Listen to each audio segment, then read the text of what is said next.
శ్రీకాకుళం జిల్లా అరసవల్లిలో అద్భుతం ఆవిష్కరణ. మూల విరాట్ ను తాకిన సూర్యకిరణాలు.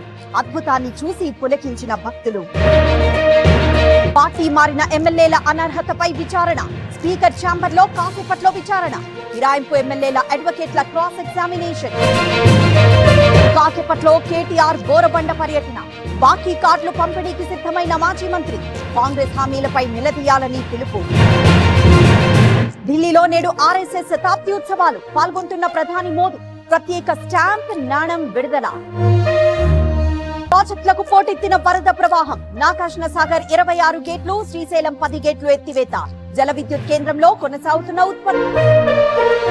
కర్నూలు జిల్లాలో దేవరగట్టు ఉత్సవాలకి ఏర్పాట్లు పూర్తి. రేపు అర్ధరాత్రి నుంచి వేడుకలు ప్రారంభం. కర్రల సమరం కోసం ఆసక్తిగా ఎదురు చూస్తున్న జనం. ఆల్ టైమ్ రికార్డులు సృష్టిస్తున్న బంగారం, వెండి. 1,20,000 దాటిన 10 గ్రాముల పసిడి. 1,50,000కు చేరువైన కిలో వెండి ధరలు.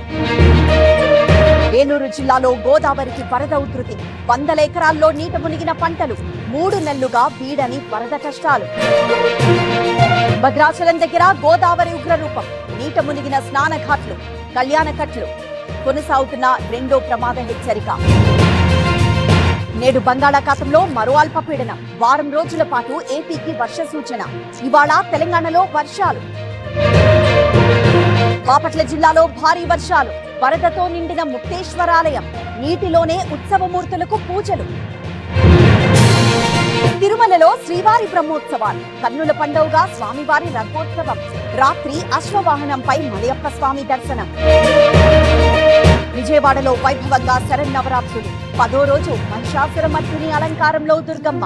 ఇంద్రకీలాద్రికి తరలి వస్తోన్న భక్తులు. భద్రాద్రి జిల్లాలో 2 క్వింటాళ్ల గంజాయి సీజ్. ఒకరి అరెస్ట్, మరో 3 నిందితులు పరార్. గంజాయి విలువ 1 కోటి ఉంటుందన్న పోలీసులు.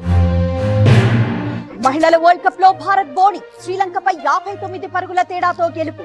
వర్షం కారణంగా 47 ఓవర్లకు మ్యాచ్ కుదింపు.